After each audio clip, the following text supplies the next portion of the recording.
the boardroom was silent.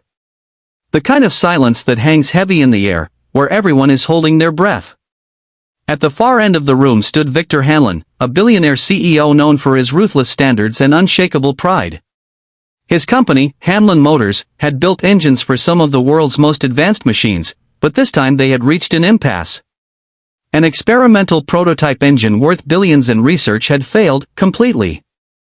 Engineers, scientists, and consultants from around the world had been flown in to fix it, but no one could make it run.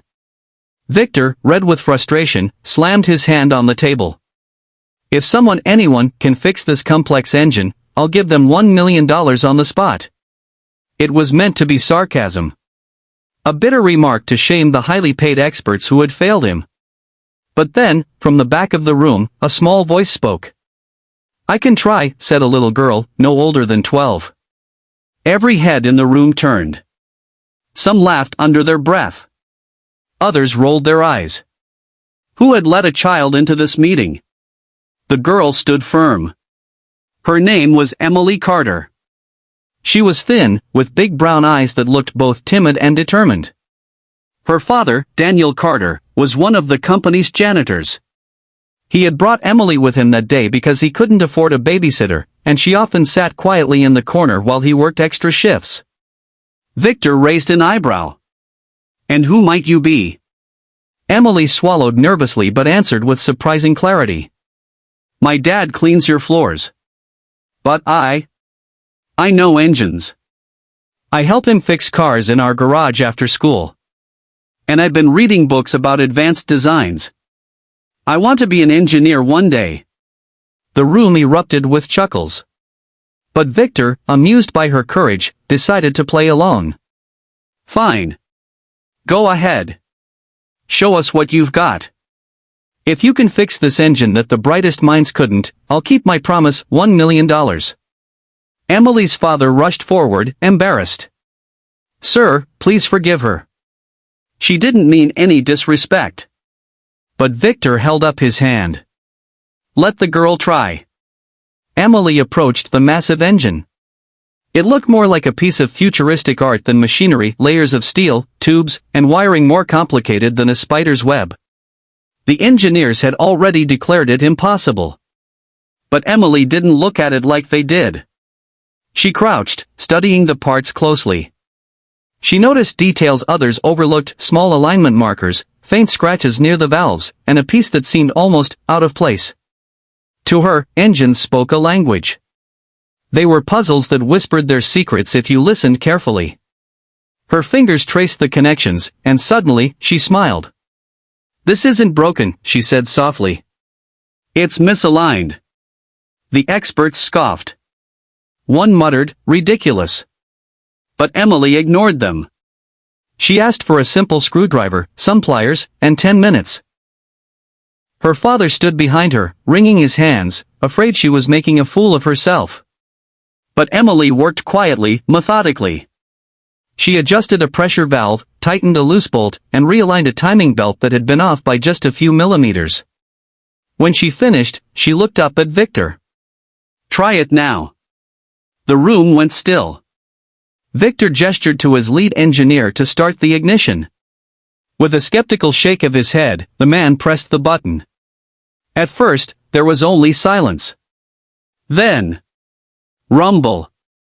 The engine roared to life, smooth and powerful, its rhythm steady like a heartbeat. The entire room gasped in shock. Victor's jaw dropped. The experts looked at one another in disbelief. Emily, the janitor's little girl, had done what none of them could. Victor walked slowly toward her, his expression unreadable. He bent down so his eyes met hers. "How did you do that?" Emily shrugged lightly. "Engines are like people. Sometimes, they don't need big changes. They just need someone to listen and make the right adjustment." Her words struck deeper than she could have known. Victor, a man hardened by years of business battles, actually felt something crack inside him. He remembered his own childhood, when he had been a curious boy tinkering with old radios. Back then, before greed and pressure had consumed him, he too had listened to machines with wonder. He stood up straight, turned to the room, and declared, "A deal is a deal. This young lady just earned $1 million. Gasps filled the room again. Her father staggered back, tears welling in his eyes. "Sir, this is too much, she's just a child." But Victor silenced him with a wave. "No. She's not just a child. She's proof that brilliance doesn't wear a suit or carry a title. Brilliance can come from anywhere, even from the daughter of a janitor." The news spread like wildfire. Headlines read, "Little Girl Fixes Billion-Dollar Engine, Stuns CEO." Reporters flooded the Carter family's small home. People wanted interviews. Some doubted it, others called it a miracle, but Emily stayed grounded. When asked what she would do with the money, she said simply, "I want to study engineering at the best school. I want to build things that help people." Victor, deeply moved, went further than just the $1 million. He offered her a full scholarship, mentorship, and a promise, "When you're ready, Hamlin Motors will have a place for you." But the journey was not without challenges. Emily's sudden fame made her a target for criticism. Some claimed it was staged. Others accused Victor of using her as a publicity stunt. She faced bullying at school from kids who were jealous. Her family struggled to adapt to the spotlight. Her father worried about protecting her childhood while also supporting her dreams. At one point, Emily even broke down in tears. "Dad, maybe I don't deserve all this. Maybe it was just luck." Her father knelt beside her, holding her shoulders. "Emily, engines don't run on luck. They run on skill, care, and courage. You've got all three. Don't let the world take that from you." Those words reignited her spirit.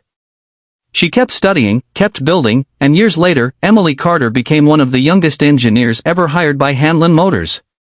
She went on to design eco-friendly engines that changed the automotive world, reducing emissions and making clean energy affordable. And through it all, she never forgot that day, the day a billionaire CEO gave her a chance, and she proved that genius knows no age, no status, no limits. The story of Emily is more than just about fixing an engine. It's about courage, humility, and the power of listening, not just to machines, but to people. Sometimes, the smallest voices carry the biggest truths. Call to action for your channel: be kind always.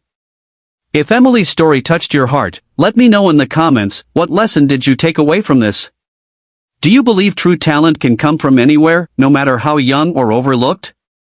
And if you want more inspiring stories like this one, don't forget to hit that like button, subscribe, and ring the bell icon so you never miss a video from Be Kind Always.